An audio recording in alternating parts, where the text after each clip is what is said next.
one thing that's really, really clear is this is a subject that for most animal owners is just not discussed enough, is it, Timo? It's a bit of a, how do you say it, a deep subject where you have to really look really deep to understand what you're doing to your animal. They have testosterone to back up their muscle mass. They're just stronger. You can also see, I mean, in my age, you take a woman in my age, and not important if she's an athlete or not. She can do whatever she wants. I will be always stronger. That's the effect of testosterone. Come on. Yeah. Doesn't look bad, but not that impressive. Neutering them before their first season, don't they? Yeah. What are the complications of that, Timo? So it has advantages and disadvantages. And so today we are going to be talking about a really, really, really important subject, which is neutering our pets. Some people call it neutering, some people spaying, castration. We're going to get Timo the vet to explain it all to us. But one thing that's really, really clear is this is a subject that for most animal owners is just not discussed enough, is it, Timo? Yeah, it's like it's like buying yourself shoes or changing clothes or going to supermarket and you bring your pet to the operation. It just becomes something totally natural to do. Just removing an important part of the animal's body and just getting rid of it. If it would be just like a packaging, you know, you buy a new pet and it comes in a wrap and you just wrap it off and throw it away. So that's disgusting. So let's get into the nitty gritty. What do we mean? What is neutering, spaying, castration? Are they all the same things? What are we actually talking about doing to our male and female animals? Oh, before we start, hi, Andrea. Last time I wanted to say it too, but we started too quickly. So, nurturing is the universal word of removing someone's sexual organs, or let's say sexual reproductive system. And castration is removing the balls. And sterilizing can be actually on both sides, but normally it's used for females. And in the total operation, or let's say medical part, it has total different name, but nobody's interested, so I'm not going to use it. But yes, so nurturing is the best because it covers both. It just includes that you remove the reproductive system. Males you remove the balls, and the ladies you remove the ovaries. And the uterus? You can and you can't. You don't have to. Yeah, we will talk about it. That's an important part.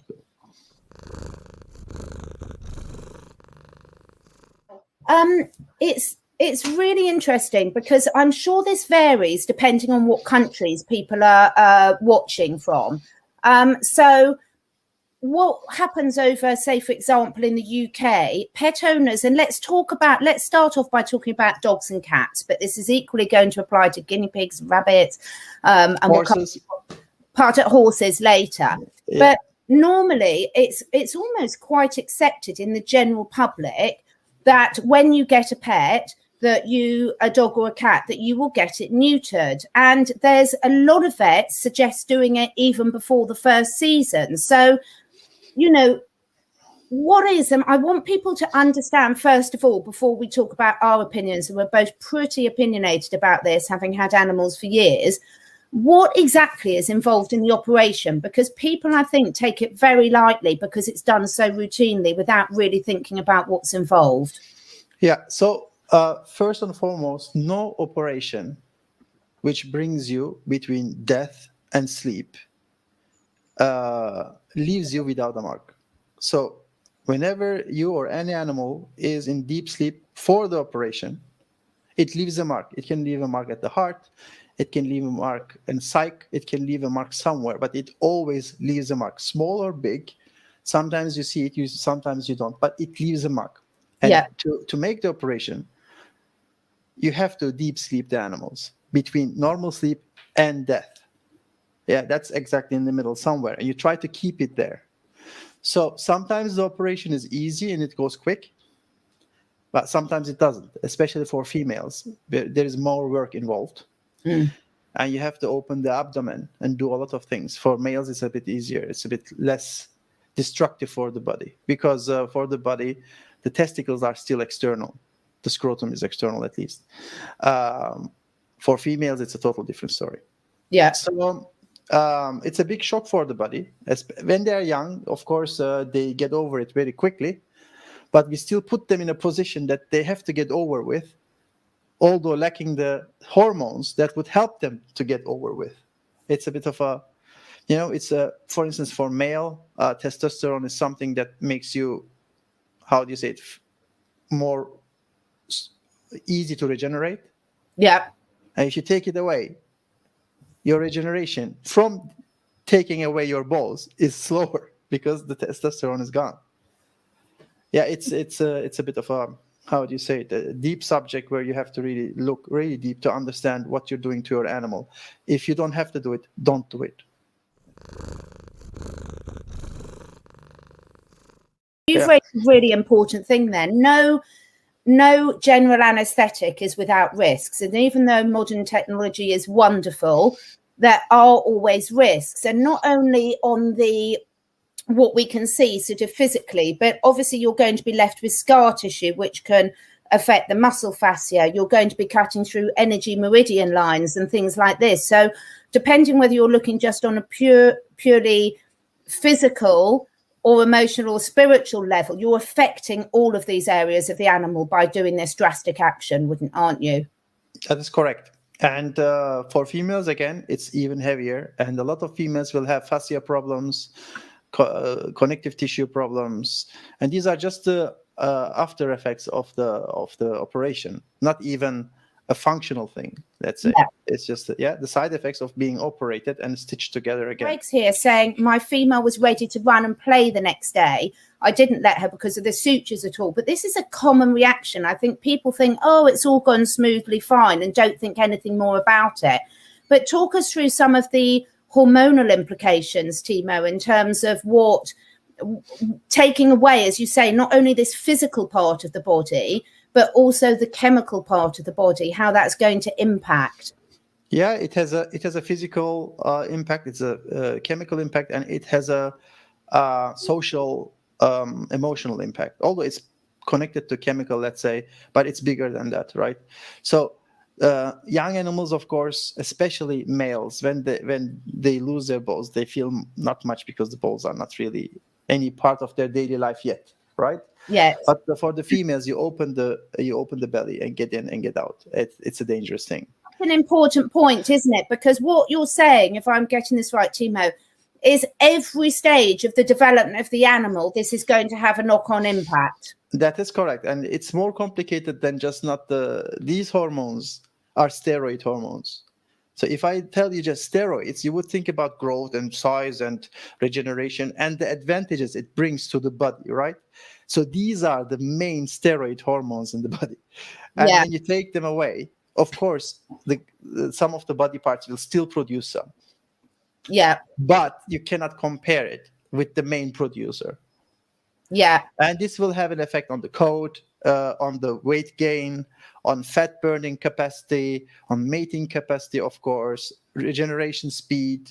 It will have huge impact on social behavior. Although some people really love their geldings and castrated cats because they are so, in German we would say kuschelig, so, nice and cuddly and everything, but that's not their nature. Normally, a horse wants to bite your head off, a stallion. If you are too rude, it will bite your head off. And that's the real nature of the horse.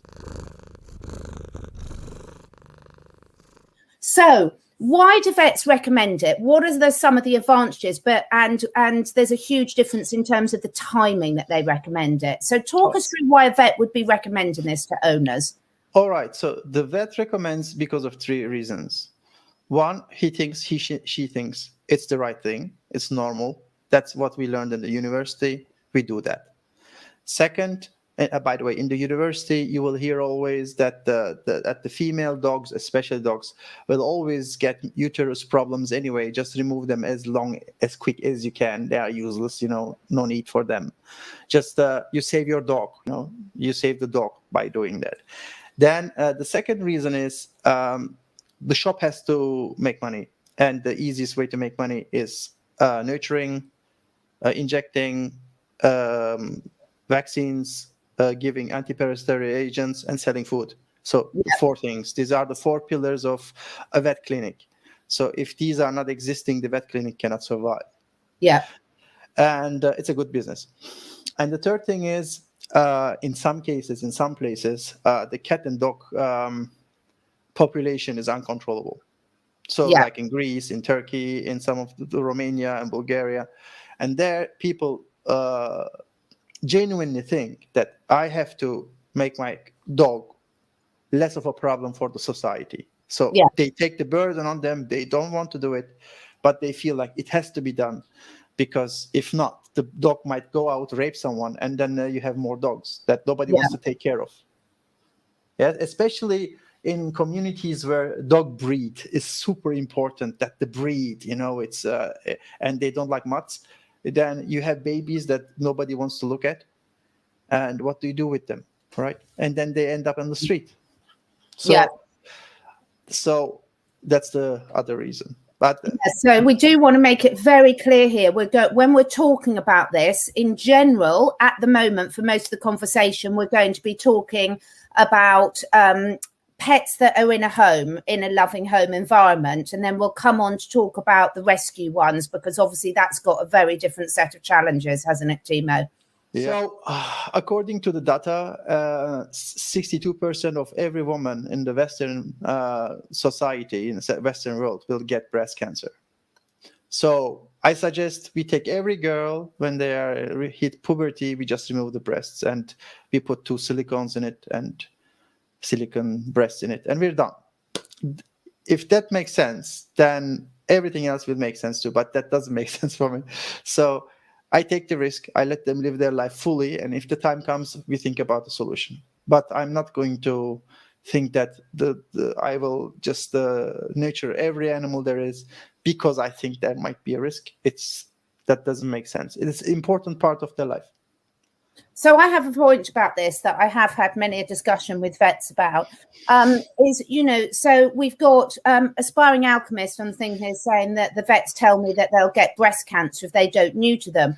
Well, you could also say if you cut my arm off, I won't get arm cancer in my left arm because it's gone. That argument, I think, is really ridiculous in most cases, because, of course, if you cut a part of the body out, you're not visibly going to get cancer in that part. But we know, I think a lot of people watching Timo and I know that something like cancer is a complicated thing that is really an indication that the whole of the body's out of balance. And then, yes, it might settle in what will be detected in one particular area. But just because you remove one part of the body doesn't necessarily reduce the chances of getting cancer in general. Yeah, and another thing is the chances of your dogs getting cancer from kibble or cheap manufactured food is far higher than having their internal organs intact. I'm very sorry, but this is just I don't agree with that. One of the things which is really, really horrendous to me is I'm seeing loads of vets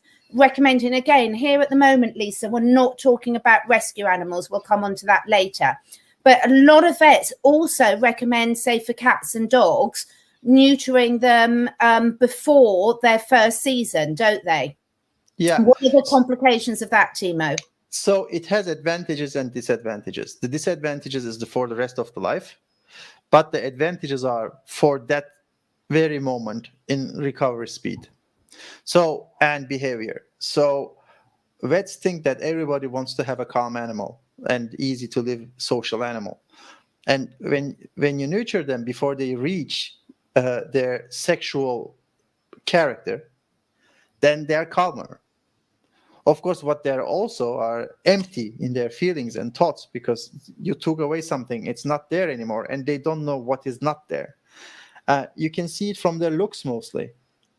You take a dog that was nurtured and watch him for several years. You will see that they have a different look than the tomcat who has the balls in, and he's just a radar. So Yes. it's like trying to lock onto something. It's just huge difference in how they perceive their surroundings and how they perceive the life. It's like, look, everyone who watches here has a computer, a cell phone, a smartphone, internet. Just take half of it away for 1 week and tell me if you feel full or not. You will feel like naked. Something is missing, right? And you take away like 30 to 50% of their feelings just because you want to have a calmer animal. It's better than not having an animal. If you have, of course, saving animals from the street, and there is no other way for them to live together, you can, of course, decide, do I let them die, or do I keep them but nurture them? Then I'm okay for it. Yeah. Because it's a totally different, that's the difference between living and dying, and that's the best thing you can do. Also in countries like, again, warm countries, in Italy, Spain, Greece, the population is enormous, and Turkey. you try to keep them the numbers straight. And then, of course, it's important that they don't mate outside and just create thousands of more babies that the shelter has already trouble keeping up with. And that is okay. But we are talking about, you get your pet, you want to live together, especially if it's a dog, because for cats there are other problems. We will talk about it. And you just think that, yeah, let's take away the sexuality, which is like mind-boggling. For male and female, this has total different implications. Yeah. So for the female, they have total different fat levels immediately, and they cannot use the fat as they used before. And females always have a bit more fat. So especially when they age, they get really, really heavy, or they have a lot of hormonal imbalances because of the fat. Males cannot produce as much muscle mass, and their muscle mass is not as strong, and their regeneration is low. And they might look happy. I'm not saying that they don't look happy. They don't know otherwise. But again, if they wouldn't take away that, is also, if my child wouldn't know ever what a PlayStation is, he would be happy with the toy cars. But once the PlayStation is there is no going back. That's why the vets try to do it as early as possible. But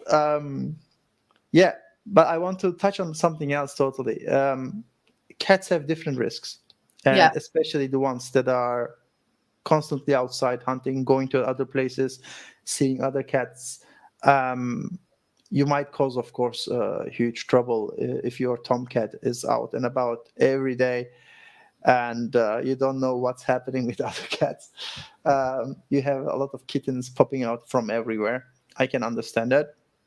But if you have a house cat, of course, there is the problem with smelly pee, but the rest is actually fine. If you've got a dog and you're a responsible dog owner, there's not really many reasons why you would want to have either your female or male spayed or neutered, are there? There's not sort of many justifications. Not much. The only justification would be if you are living in a environment you cannot control, and the dog can always run somewhere when you are out and about and just rape other dogs, because that only is the way they are mating. Then you have a lot of pregnant dogs around. But that's about it. Otherwise, I don't see any other reason why to do it so early. Of course, some animals get, of course, cancer and other problems with their genitals. Then I understand. But otherwise, I see no reason. And I think Greg's got a very good thing. This is why we're doing this series, because we all make decisions based on the best information we've got at the time. But in hindsight is a wonderful thing. And having had, all my animals are rescues, apart from one. And having had rescue animals and things, a lot of them do come from the rescue centres already done. And we'll come on to that from Gypsy Daisy in a minute. But when you know better, so for me, I've got two females 2 female 4-year-old dogs now, and I have not had them neutered, and I will not be having them neutered, touch wood, providing they don't have any problems. Now, they are rescue dogs. They came to me, they were too young to be neutered when they came to me. And the reason I'm not is because as a responsible dog owner, I will keep them safe during their seasons and keep them under control so that there's no risk of pregnancy.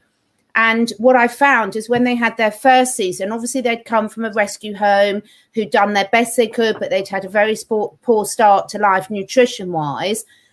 One of them did have a phantom pregnancy, which I easily managed to sort by using herbs and natural things, good diet to get her liver working properly and settle her hormones down, and some herbs to support that. And since then, they've been plain sailing through their season, and each one's got easier and easier. But yeah, I think, you know, this is an issue. Obviously, for rescues, we've already said rescues are a completely different point of view. Often it's a matter of life and death. And therefore, it's much better they go to a loving home and are neutered than are put down. And let's talk about cats, because obviously dogs we can keep in, we can put them on the lead when they're in season, we can supervise them in a fenced garden. We all know our cats are a rule unto themselves, and so it's very difficult to control where a cat goes. Yes, so if you have a cat and you love the cat loves you, and you have no other choice than neutering, because if not, it will just pregnate the whole neighborhood. And I understand it. But for female cats who are not leaving home too much, that I don't see any reason. Again, you can just you can the day after, the morning after pill, that kind of resetting the clock. You can do many things.